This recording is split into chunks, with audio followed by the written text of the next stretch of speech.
So, imagine you're a soldier, right? You've just been dropped into a foreign country in the dead of night. Okay, sounds pretty intense right out of the gate. Oh, it gets worse. The air is thick, the humidity is just oppressive, and, well, you don't speak a single word of the local language, Oh, wow. Yeah, that's a problem. right? And you don't even have a basic tactical map of the city you're supposed to be securing. Like, nothing. Wait, really? No maps at all? None. And to Yeah. top it all off, your heavy weapons, the gear you actually rely on to survive, were loaded onto a completely different transport ship. And that ship docked miles away from where you just landed. That sounds like an absolute nightmare. That's the kind of scenario you'd use in a military academy just to, demonstrate everything that can possibly go wrong in a single deployment. Exactly. It sounds made up, Yeah. but it isn't a hypothetical scenario. That was the very grim, very real reality for the Indian Peacekeeping Force, the IPKF, when they deployed to Sri Lanka in the late 1980s. Yeah, and that is exactly what we're wading into today. Right, we are looking at a strategic landscape that is just the absolute definition of muddy waters. It really is. And, it's one of the most phenomenal, if sobering, case studies in modern history. The lessons buried in this operation are universally applicable to, well, almost any geopolitical conflict you see on the news today. Welcome, everyone. If you are joining us right now for this deep dive, I want you to step into a new role with us. Yeah, put on a different hat. Exactly. Today, you are not just a listener. You are a military historian. You are a strategic analyst. You're a conflict studies expert. We have a highly specialized, incredibly ambitious mission for this deep dive today. We really do. We are going to extract the DNA of the IPKF experience in Sri Lanka. And to do that properly, we have to look past the superficial headlines of the time. We have to really dissect the anatomy of the decisions made in the capital and how those decisions translated, or honestly failed to translate, into survival on the ground. Right. And as we unpack this massive historical event, I want you to keep one overarching central question in your mind. Just let this question anchor you through our entire conversation today. And it's a big one. It is. Why do successful operations require absolute alignment between political aims, military capability, and strategic communication? That is the perfect question to anchor us. Because to understand why that alignment is so critical, well, we first need to look at the grand framework of how foreign interventions actually work. Right, because people tend to think of military deployments as like a light switch. Yeah, exactly. You turn it on, the troops go in, you turn it off, they come home. But it is never that simple. There is a complete multi-stage campaign journey that almost every intervention follows. It's a life cycle, essentially. Precisely. It begins with the strategic decision at the highest levels of government. From there, it moves to deployment. Okay, makes sense. Then usually it starts as peacekeeping. But if the situation on the ground deteriorates, it escalates into peace enforcement. Which is a big jump. A massive jump. And then if the resistance organizes and really digs in, it morphs into counter-insurgency or coin-on. Eventually, no matter how long it takes, there is a withdrawal. And finally, the phase we are in right now, lessons. So it goes strategic decision, deployment, peacekeeping, peace enforcement, counterinsurgency, withdrawal, and then lessons. Right. That's the timeline. But it's not just one single fight happening along that timeline, is it? Like when you're in the counterinsurgency phase, you're not just shooting guns. No, absolutely not. And this is perhaps the most crucial insight to start with. No conflict is just one battle. Whenever a nation deploys a force, they are instantly fighting three simultaneous battles. 3 battles at the same time. Yes. First, the physical battle. So that's the actual tactic, the bullets, the logistics, the movement of The troops. stuff you see in the movies. Right, the kinetic stuff. Second is the political battle. This is the diplomacy, the alliances, the high-level objectives, the negotiations. And third is the narrative battle. So that's public perception, the media, psychological warfare, and crucially, securing the goodwill of the local population. You know, it's like building a skyscraper. If you launch an intervention without aligning those 3 battles, you are essentially building a massive skyscraper on a fault line while the architects just keep changing the blueprints. That is a highly accurate visualization. Because you might have great steel and strong glass, and that's your military capability, your physical battle. But if the political foundation is shaking and the PR narrative is confusing everyone about what the building is even for, well, the whole structure is going to collapse. Exactly. If the physical, the political, and the narrative aren't perfectly synchronized, the skyscraper comes down. And the IPKF experience provides us with a textbook example of what happens when that alignment fractures from the very beginning. So let's start right at the foundation then. Before a single boot touches the tarmac in Sri Lanka, that political foundation in Delhi had to be rock solid. And we really need to examine what happens when it isn't. Right, because when we look at the source material analyzing the higher direction of this operation, the phrase that keeps jumping out is strategy deficit. The political aim was just uncertain. It was wavering. It was incredibly vague. And, you have to ask why. Why would a regional power decide to send its military into a neighboring country without absolute clarity? It's a huge commitment. Huge. And it happened because there was no detailed long-term diplomatic plan that factored in contingencies. The political objective was just a generalized desire. They just kind of knew what they generally wanted, right? Right. They wanted peace in Sri Lanka, they wanted to safeguard Tamil interests, and they wanted to ensure Indian strategic security in the region so other foreign powers wouldn't step in. But, I mean, a general desire is not a political aim. Saying I want peace is like saying I want to be rich. Yeah, it's a wish. Exactly. It doesn't tell you how to invest your money or, in this case, how to actually deploy your troops. Exactly. A concrete political aim needs to dictate the exit strategy. It needs to dictate the negotiation terms, and it needs to establish absolute red lines. Because there was no firm aim, the political hierarchy just missed golden opportunities. What kind of opportunities are we talking about here? Off-ramps. There were moments during the conflict where a ceasefire could have been established or an honorable exit could have been negotiated. But they just blew past them. Because there was no comprehensive plan that recognized what an acceptable off-ramp even looked like. So those moments were ignored. They just kept grinding forward. Wow. And the operational consequence of that vagueness was a bitter irony. The very groups the IPKF had gone to separate and mediate between, well, they ended up joining hands to demand the ITKF's withdrawal. That is mind-blowing. The warring factions you go in to pull apart actually unite just to kick you out. It's incredible, but it happened. So if we are extracting a core principle here for our deep dive, the lesson is incredibly simple, but apparently easily forgotten. Define success before starting. Define success before starting. If you cannot articulate what winning or a conclusion looks like, you have no business deploying forces. Because if you don't know what the finish line looks like, you will just keep running until you collapse. No, precise. Now, closely tied to this wavering political aim is the consent problem. And this brings us to the core mechanics of what peacekeeping actually is. The sources are very clear that peacekeeping isn't just, a label you slap on an army. No, not at all. Peacekeeping is a very specific, doctrinally defined operation. In international relations and military doctrine, peacekeeping strictly depends on 3 pillars: consent, neutrality, and credibility. Okay, let's break those down, sure. You need the consent of the warring parties to be there. You must remain neutral between them, and you must have the credibility to enforce the peace fairly. If you lose any of those 3 pillars, you are no longer peacekeeping. In the case of the IPKF, or the Indo-Sri Lanka Peace Accord, the problem was a glaring lack of consent right out of the gate, specifically from the Liberation Tigers of Tamil Eelam, the LTTE. Correct. The LTTE was the most formidable militant group involved in this, and their participation and their consent to the accord were highly, highly questionable. They weren't exactly enthusiastic. Not at all. They were pressured into it, they had deep reservations, and their commitment to actually surrendering their weapons was virtually non-existent. So why did the political leadership in India think this would work? I mean, if the main group with all the guns isn't fully on board, how do you expect to keep the peace? Well, because political assumptions overrode on-the-ground realities. The political leadership assumed that the mere act of signing a high-level accord, the pomp, the circumstance, the international pressure, would magically generate compliance. They thought the photo op was enough. Right. They assumed they could manage the LTTE later. They essentially substituted hope for strategy. That is a wildly dangerous substitution. I mean, when you substitute hope for strategy, you are basically playing roulette with soldiers' lives. Yes, you are. And the operational consequence is that the mission was inherently flawed from day one. It left the troops in an absolutely unenviable position. They were deployed to keep a peace that the major armed faction hadn't actually agreed to keep.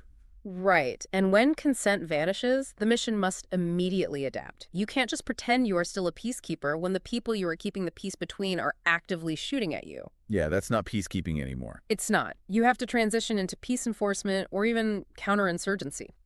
But those are entirely different operations. They require a completely different mandate, different rules of engagement, and crucially, heavier equipment. And to make that pivot safely, you need clear, rapid direction from the very top.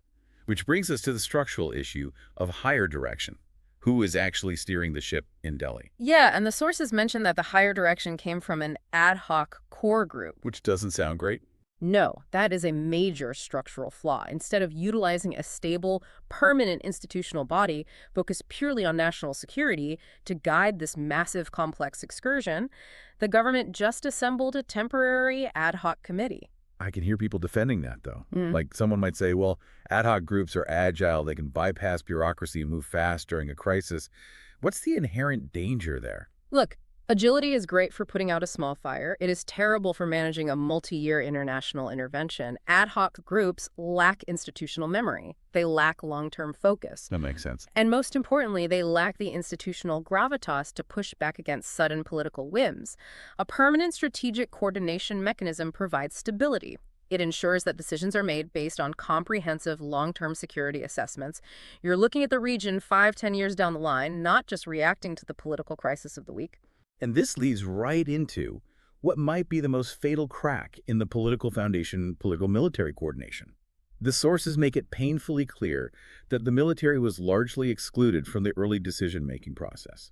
This is one of the most glaring failures analyzed in the text. I mean, if the intention, right from the start, was to potentially tame or even disarm a hardened militant group like the LTTE, the Army should have been at the table during the earliest planning phases. I struggle to understand this. Why keep your own military in the dark about an impending military operation? It fundamentally came down to a disconnect and a lack of rapport between the political and military leadership. They just weren't talking. Right. The political leaders were making decisions in diplomatic silos. They were focused on the treaty, the international optics, the domestic politics in India. The military's view, which was much more pragmatic, much more aware of the grim reality on the ground, was largely ignored because it complicated the political narrative. But let me play devil's advocate for a second here. Politicians need to keep their options open, right? If you lock the military into a rigid operational plan too early, don't you lose the ability to negotiate dynamically? Isn't political flexibility a good thing? That's the classic defense. But here's where that logic completely falls apart. Flexibility without a defined end state isn't agility, it's just drift. Just drifting. Yeah. Yes, diplomats need room to maneuver. But the military cannot generate readiness on a whim. The military requires lead time to gather logistics, to train troops, and to actually move assets. So keeping them out of the loop was a huge mistake. A massive one. The operational consequence of keeping the Army out of the loop just to preserve political flexibility was that the Army was not fully ready, either mentally or organizationally, when the politicians finally pulled the trigger. They were ordered to deploy instantly, without the time to build up their strength, formulate a strategy, or dictate the timing of their own operations. So the principle here is that shared understanding is absolutely non-negotiable. The flow of information and intent must be seamless. It has to flow directly from the decision-makers down to the planners and finally to the executors. Exactly. Because if the decision-makers are operating in a vacuum, just patting themselves on the back for being flexible, well, the executors on the ground are the ones who pay the price in blood. Exactly. When the political foundation is weak, the military structure built on top of it will inevitably crack under pressure. Okay, so we have politicians operating in a vacuum, completely disconnected from the military, and that political blindness trickles down.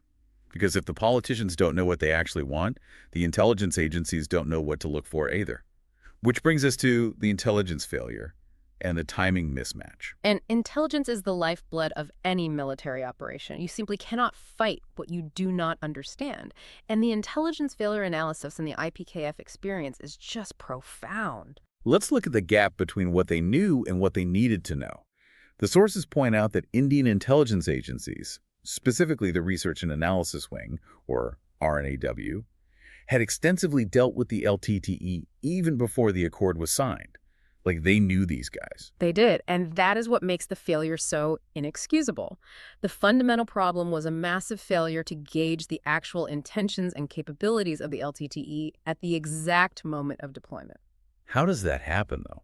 How do you have historical dealings with a group? How do you know their leaders personally and yet have no idea what they were about to do? Because there is a vast, deadly gap between information available and information required. The information available to Indian intelligence was historical and political. They knew the personalities of the LTTE leadership, they knew their past political grievances, they knew the ideological makeup of the group. But that's not what an army needs. No. The information required by a military force is current tactical intent and current military capability. Right. It's the difference between knowing someone's biography and knowing what's in their backpack right now. That is exactly it. The Army didn't need to know the history of Tamil grievances in that specific moment. They needed to know, are these militants willing to fight us today? What weapons do they have stockpiled? How deeply are their positions fortified? Do they have anti-aircraft capabilities? And intelligence didn't know. No, the intelligence agencies failed to penetrate the LTTE's operational security to answer those specific current questions. It's like knowing someone in high school and thinking you can take them in a fist fight 20 years later, completely unaware that they've spent the last 2 decades becoming a heavily armed black belt. The historical data gives you a false sense of security that is just utterly useless for the current tactical reality. That is a perfect analogy. The historical familiarity bred complacency, and the operational consequence is a devastating domino effect. Walk us through that. Well, poor intelligence leads to wrong assumptions. Wrong assumptions lead to wrong preparation. The Indian troops arrived in Sri Lanka with virtually zero accurate assessment of the adversary's capability. They expected to encounter, a lightly armed group of rebels who would eventually succumb to political pressure and surrender their rifles. But that's not what happened. Instead, they ran into a hardcore, heavily armed, highly motivated, tactically brilliant militant force that was entirely prepared for a protracted urban war. So if you're an intelligence chief today looking at this failure, what is the framework? What does holistic, actionable intelligence actually look like before you deploy? Holistic intelligence must cover 5 distinct, interconnected pillars. 1, intentions. What is the leadership's actual goal right now? Are they posturing or are they preparing to die for their cause? Okay, that's 1. 2, capability. What can they actually achieve with the weapons, funding, and manpower they currently possess? 3, terrain. What is the physical reality of the battlefield? Is it dense jungle or is it tight urban alleyways? That completely changes how you fight. Absolutely. 4, society. What is the cultural and social dynamic of the local population? Will they harbor the militants or report them? And 5, leadership. Who is calling the shots? What is their psychological profile? And how do they command loyalty? If you miss any of those 5 pillars, your intelligence picture is completely incomplete. And when your intelligence is incomplete, your timing is going to be wildly off because you don't know what you're walking into. This connects directly to the premature adoption of military force, or what the sources call the hard option. Yes, the transition to the hard option happened way before the force was actually ready to execute it. And it was caused by a classic tragic clash between political urgency and military preparation. Break that down for us. Why the rush? Well, the politicians in Delhi saw the peace accord failing. The LTTE wasn't disarming, violence was flaring up again, and the political optics were just becoming disastrous. The politicians needed immediate, visible results to salvage the diplomatic agreement. They essentially looked at the military and said, fix this, now. But the military wasn't ready. No, the military needed time. They needed time to build up capability, to move logistics across the ocean, and to gather the intelligence they were sorely lacking.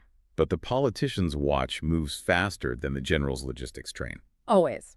And so the operational risk skyrocketed because the decision to fight was made before the readiness to fight was achieved. Troops were forced into aggressive operations before their supply lines were secure and before they had the right equipment for the job. They are pushed into the deep end without a life vest because the politician on the pool deck wants to take a victory photo. That's a grim way to put it, but yes. The principle here is ironclad, though. Decision must equal readiness. You have to harmonize political decision-making with military capability. If the military is not ready, the political decision to use force simply must be delayed. You cannot wish military capability into existence just because it's politically convenient. You cannot. And when you try, you don't just fail strategically, you fail the soldiers on the ground. Which brings us to how this flawed foundation actually manifests on the battlefield, the military execution phase. Right. This is where we look at the military lessons framework from the text. Planning, organization, command, intelligence, training, and adaptation. Let's start with the most insidious problem of them all, the mission mandate problem. Mission creep. Oh, mission creep is the silent killer of military operations. It happens so gradually that you often don't realize you're in a completely different war until you're taking casualties. The problem the IPKF faced was a profound lack of a clear, bounded objective. The mandate kept expanding, but the resources provided to achieve that mandate did not. I want to dig into the mechanics of this, actually. Yeah. How does a military as experienced as India's just, slip into mission creep? If you deploy with a mandate to monitor a ceasefire, isn't there a hard stop where a general says, wait, we don't have the guns for this? In theory, yes. In practice, it happens sequentially and politically. You start with the original mission, in this case, separate the factions, monitor a ceasefire, maybe accept surrendered weapons. It is a classic peacekeeping mission. Right, so light weapons, soft vehicles. Exactly. You deploy troops with light weapons, soft-skin vehicles, and a mandate to de-escalate.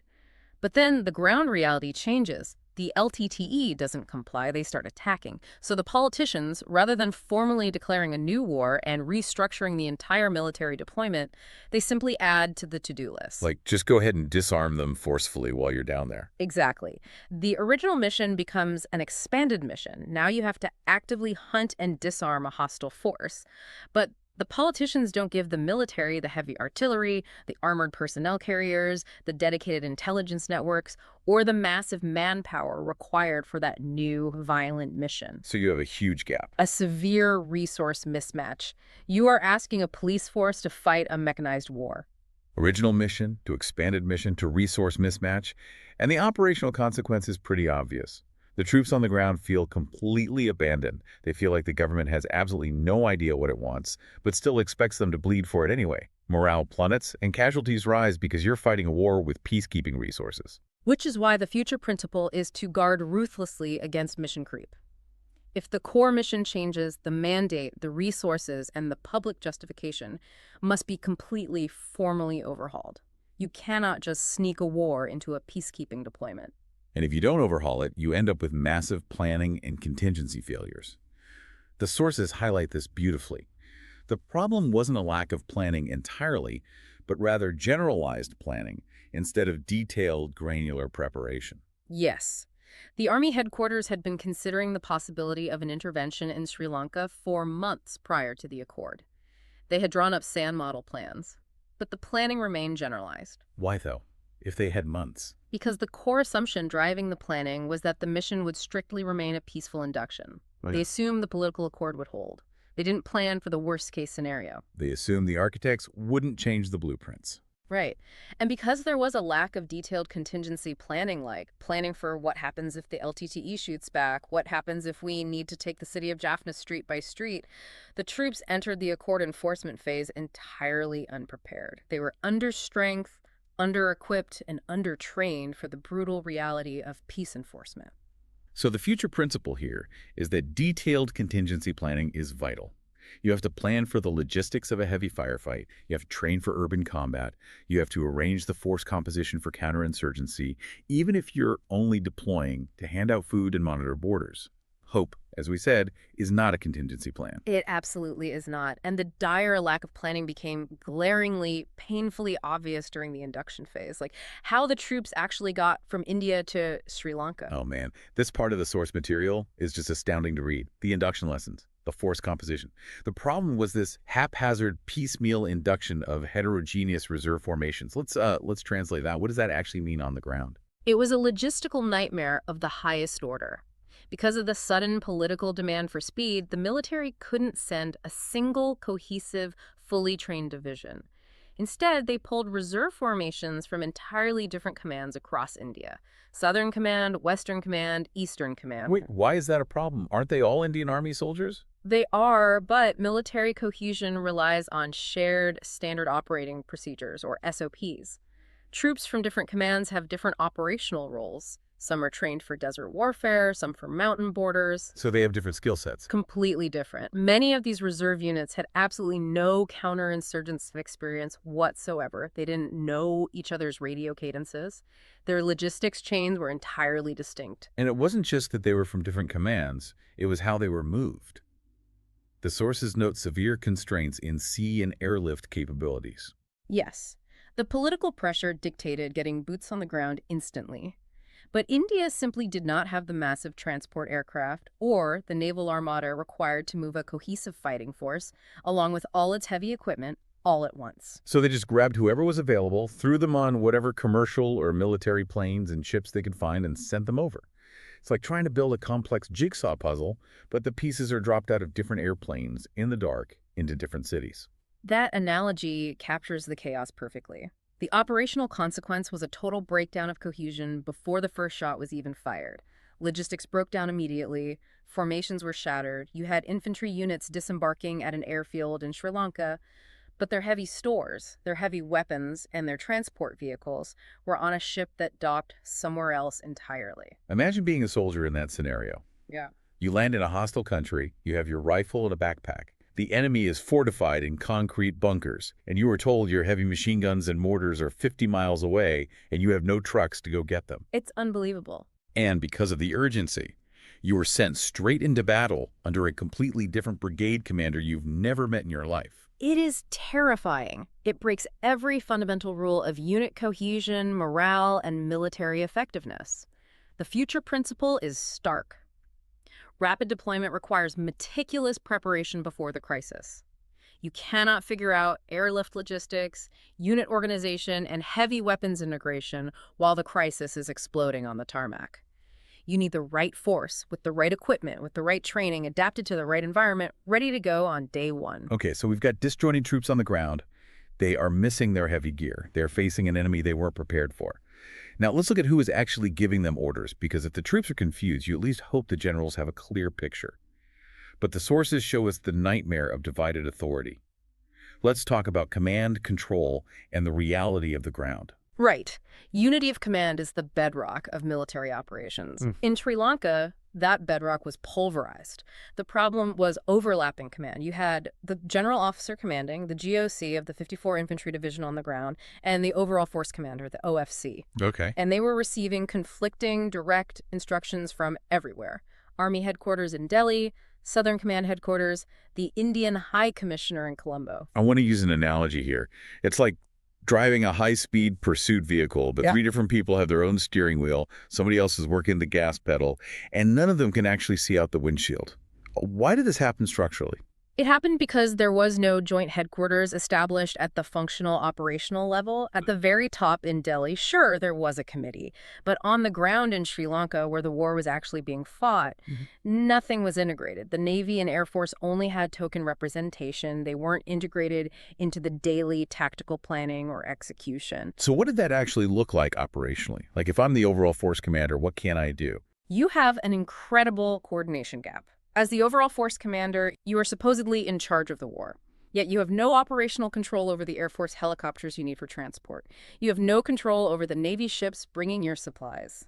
That's crazy. You didn't even have control over the Indian paracommandos based at Palali, because special forces often operate on their own chain of command. Furthermore, within the Army itself, it was split. Southern Command back in India was handling logistics and discipline, while Army HQ in Delhi was directly handling operations and intelligence. So you have multiple masters giving conflicting orders, and none of them hold the complete picture. The future principle has to be absolute unity of command, one mission, one commander, one clear chain of authority. All air, sea, and land assets must report to a single operational node. Precisely. And this lack of unity wasn't just within the military branches. It infected the entire government apparatus. Let's look at interagency coordination, or rather, the toxic lack thereof. This is the part of the deep dive that reads like a bad espionage thriller. The utter inability to coordinate intelligence between the IPKF, the Research and Analysis Wing, which is RNAW, and the Intelligence Bureau, the IB. The problem was deep-seated and incredibly destructive. These agencies actually had conflicting goals. Wait, so let me get this straight. You have Indian intelligence agencies who are ostensibly part of the same government as the Indian Army, actually withholding information from the army. Or worse, working at cross purposes. Why? It sounds like fiction, but that is exactly the reality of interagency friction when overarching strategic alignment doesn't exist. It happened because these agencies had different historical mandates and different political drivers. Before the Accord, over years of geopolitics, some of these intelligence agencies had actually supported, funded, and trained various rival Tamil militant groups as a way to exert influence in Sri Lanka. So they created the monsters they are now supposed to fight. Essentially, yes. When the IPKF went in to disarm everyone and enforce peace, those intelligence agencies were sometimes still aiding or at least protecting the very groups the IPKF was trying to pacify. Wow. Furthermore, domestic political drivers created a massive conflict of commitment. The state government of Tamil Nadu in India, which was culturally and politically sympathetic to the Tamil cause in Sri Lanka, actually denied the Indian military access to crucial intelligence they held on the LTTE's networks. You have a military force being undermined from within its own national borders. Soldiers are dying because an intelligence agency down the hall won't share a file due to political maneuvering. Yes. The operational consequence is a mission fighting with one hand tied behind its back by its own government. The future principle must be unity of effort across all agencies: military, diplomacy, and intelligence. If the nation commits to an intervention, every single agency must pivot to support that single objective. No rogue agendas, no legacy operations, complete unity of effort. And this siloed, dysfunctional intelligence apparatus trickled all the way down to the platoon level. The map crisis. I want to highlight this because it sounds so painfully basic, but it's vital. It is the most fundamental aspect of ground combat. The problem, the IPKF deployed with zero tactical or survey maps of the operational area, and they had a severe lack of linguistic proficiency. Almost no one spoke Tamil or Sinhala.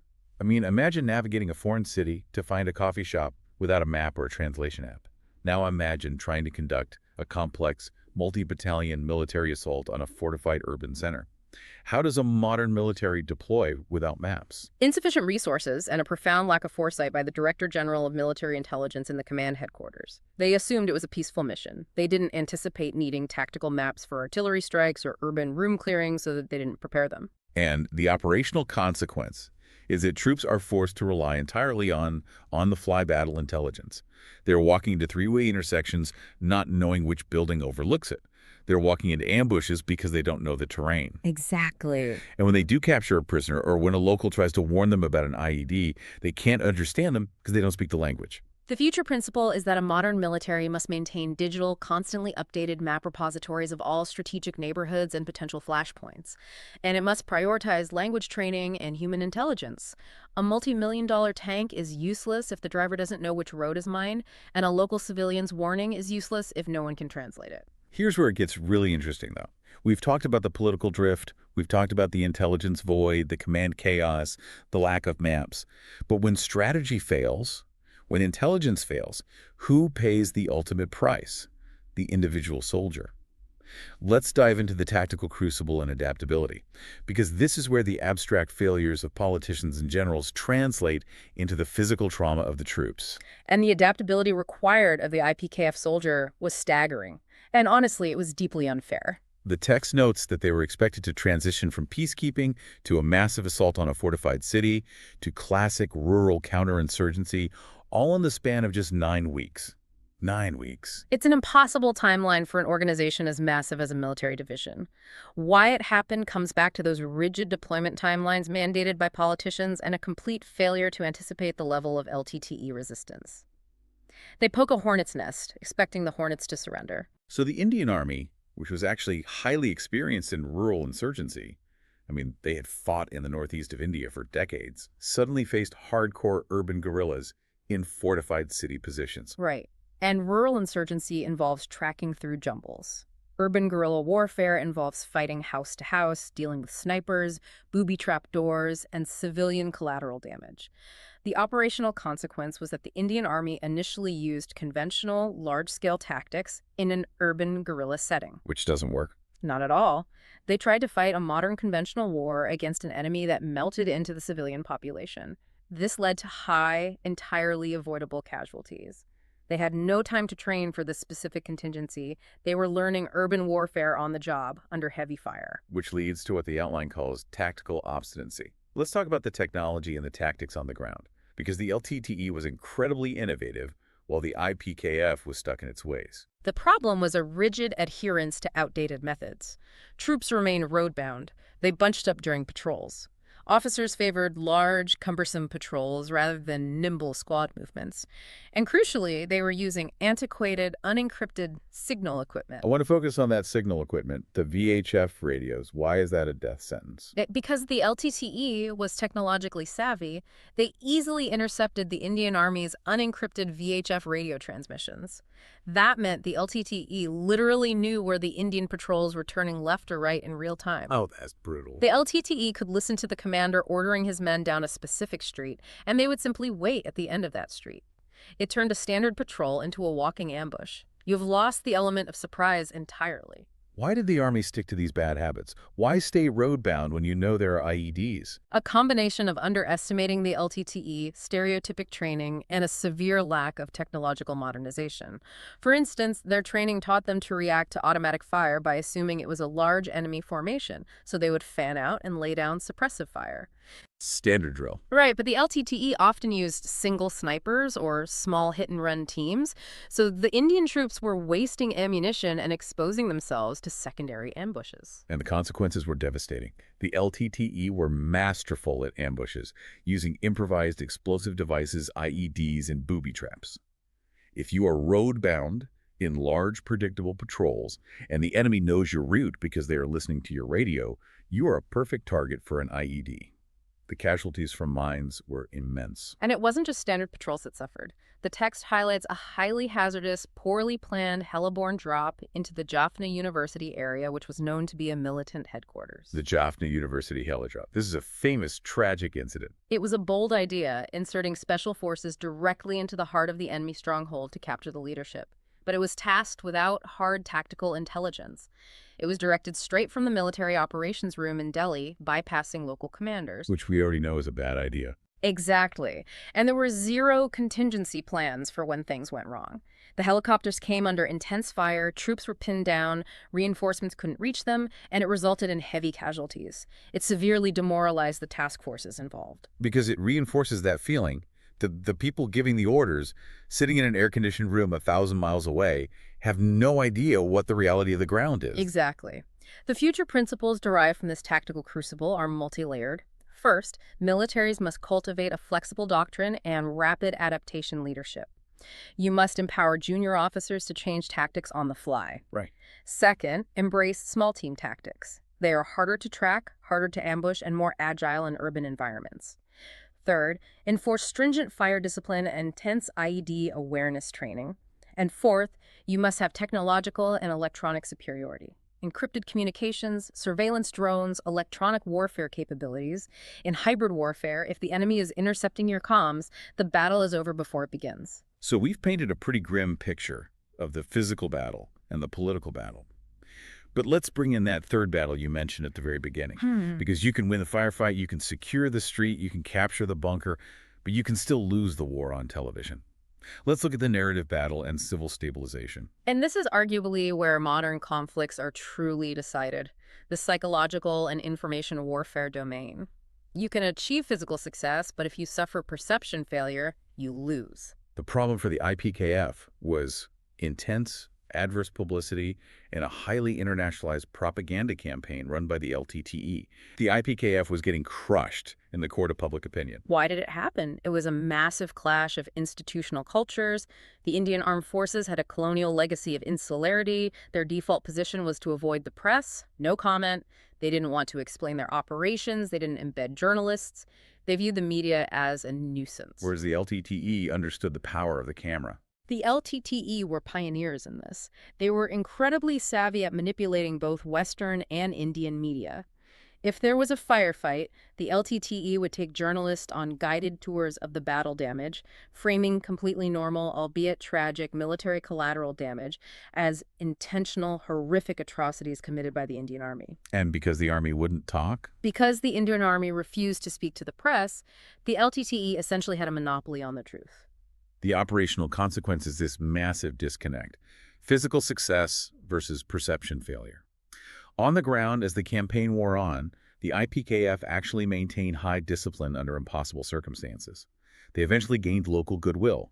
The sources note that locals even started providing the army with intelligence on LTTE hideouts because they were tired of the militants' extortion. Right, but that didn't matter globally. Exactly. The perception war, the narrative beamed to the United Nations, to the West, and back to the Indian public, was heavily contested and often lost. The IPKF were painted as occupiers, not peacekeepers. The future principle here is profound. Modern conflicts equal action plus perception. You cannot just fight, you must communicate. Armed forces must conduct proactive, sophisticated public relations to control the narrative. You need combat camera crews. You need embedded journalists. You need spokespeople who can explain the context of a battle within hours, not days. If you don't tell your story, the enemy will tell it for you, and they will always make you the villain. And part of that narrative battle, part of winning the hearts and minds, ties directly into civil administration. You can't just clear a city of insurgents with artillery and leave it empty. No, security alone cannot stabilize a region. The problem in places like Jaffna was the total absence of a local police force or civil administration personnel once the IPKF actually managed to clear the area of LTTE fighters. Why weren't they there?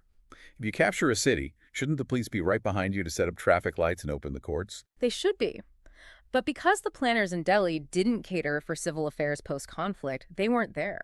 They planned the military invasion, but they didn't plan the civilian occupation. They thought the Sri Lankan government would magically step in, but the local infrastructure was completely destroyed. So they tried to build ad hoc counter-organizations to fill the void.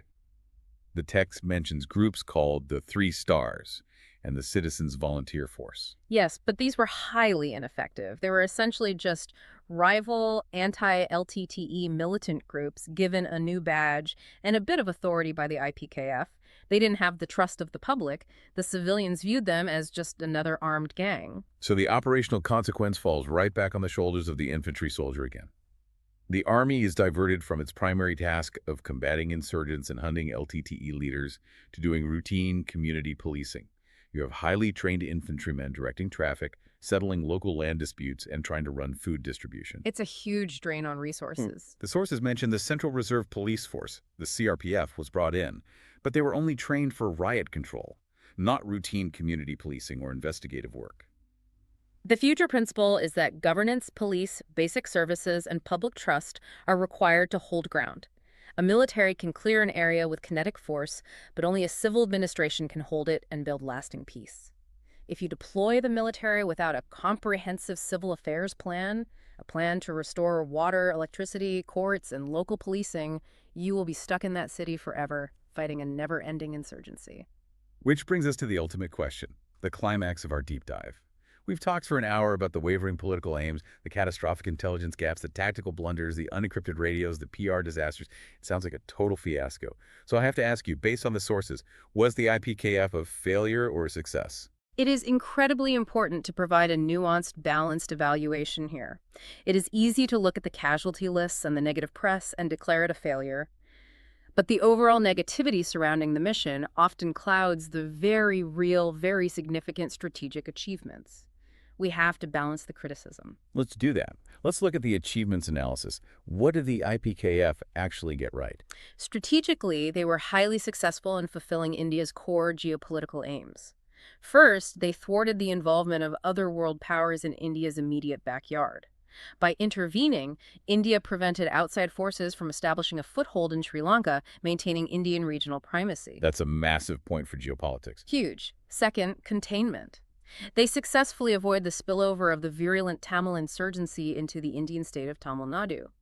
By fighting the war on Sri Lankan soil, they kept the violence contained. That's significant. Third, the humanitarian and democratic aspect. This gets overlooked constantly. Despite the heavy fighting, the IPKF did manage to disarm several other militant groups. They delivered massive amounts of humanitarian aid to starving populations. They helped resettle displaced civilians. And they actually revived democratic institutions by securing and overseeing elections in the North and East provinces. And there's a point in the text about regional stability that I found fascinating. It completely reframes the conflict. The idea that the IPKF basically saved the entire nation of Sri Lanka from total implosion. Absolutely. This is crucial context. While the IPKF was fighting and tying down the LTTE in the north and east of the island, the Sri Lankan armed forces, the SLAF, were freed up. Why did they need to be freed up? Because in the south of Sri Lanka, the government was facing a massive, violent Marxist insurgency by a group called the JVP. If the IPKF hadn't been acting as an anvil in the north, the Sri Lankan state would have been fighting a brutal two-front war, and the government very likely might have collapsed entirely. The IPKF absorbed the blow that saved the state. So there are massive strategic regional victories here, but it all gets overshadowed. And it gets overshadowed because of the exit strategy, or rather, the lack thereof. The final, fatal flaw, overstaying the welcome. Why did it happen? If they achieved these strategic goals, why didn't they just leave? Because there was no exit plan. As we discussed at the very beginning, they didn't define success before they started. They didn't say, once we hold elections, we leave. As a result, the IPKF was used by both the Sri Lankan government and the LTTE to address their own short-term political agendas. Once the Sri Lankan government defeated the JVP in the south, they no longer needed the IPKF. Suddenly, the Indian troops went from being saviors to being an occupying foreign army. They were made to feel entirely unwelcome by the very government that invited them. The consequences, avoidable casualties at the very end of a campaign, fighting a war you have no political backing for, and a massive hit of negative publicity as you finally pack up and leave. The future principle, and perhaps the greatest political lesson India learned from this entire ordeal. Every single mission requires four things: an entry plan, success criteria, a transition plan, and an exit plan. You need to know exactly how you are getting in, what winning looks like, how you will hand over power to civil authorities, and exactly how and under what conditions you will leave. And the ultimate legacy of this. The text says it explicitly it resulted in a strict policy of non-interference. India learned the incredibly painful cost of physically intervening in the internal affairs of another country, even as a good Samaritan. Yes, the IPKF experience fundamentally rewired Indian foreign policy for decades. The deep reluctance to put boots on the ground in foreign conflicts, the preference for diplomatic and economic leverage over military intervention, was forged in the jungles and urban streets of Sri Lanka. Okay, we have covered an immense amount of ground today. We've gone from the halls of power in Delhi to the intelligence silos to the unencrypted radios on the streets of Jaffna. Let's synthesize this. For you, the listener, the strategic analyst, how do you take this hour of history and apply it to the world today? You use the matrix we just built, the success versus failure vectors. The next time you evaluate a conflict, you don't just look at who has the bigger army. You look for the cracks in the foundation. What breaks a mission? Mission creep. Divided command and control where the Navy, Air Force, and Army aren't talking. Intelligence silos where agencies hoard secrets from their own soldiers. And ignoring the public relations and narrative battle, letting the enemy paint you as the villain. And what makes a mission work? Absolute unity of command, clear, rigidly defined exit strategies established before deployment, highly adaptable, technology-enabled tactics that value human intelligence and language skills, and total narrative dominance. You have to align the physical, the political, and the narrative. It is a profound historical lesson and the limits of good intentions and the absolute necessity of strategic alignment. I want to leave you with a final thought. We live in a world of 24-hour news cycles. The next time you see a geopolitical crisis breaking on the news, the next time you see a country collapsing or a civil war erupting, and the pundits on TV start demanding action, and the political pressure mounts to send in the troops or establish a no-fly zone, I want you to ask yourself a question. Have those leaders clearly defined the physical battle, the political battle, and the narrative battle? Have they established the three pillars of consent, neutrality, and credibility? Have they defined what success actually looks like and exactly how they will exit when it's over? Or are they just dropping puzzle pieces out of an airplane in the dark, hoping the picture somehow puts itself together? Take the frameworks we built today, apply them to the news you consume every day, and see through the muddy waters. Thank you for joining us on this deep dive. We'll see you next time.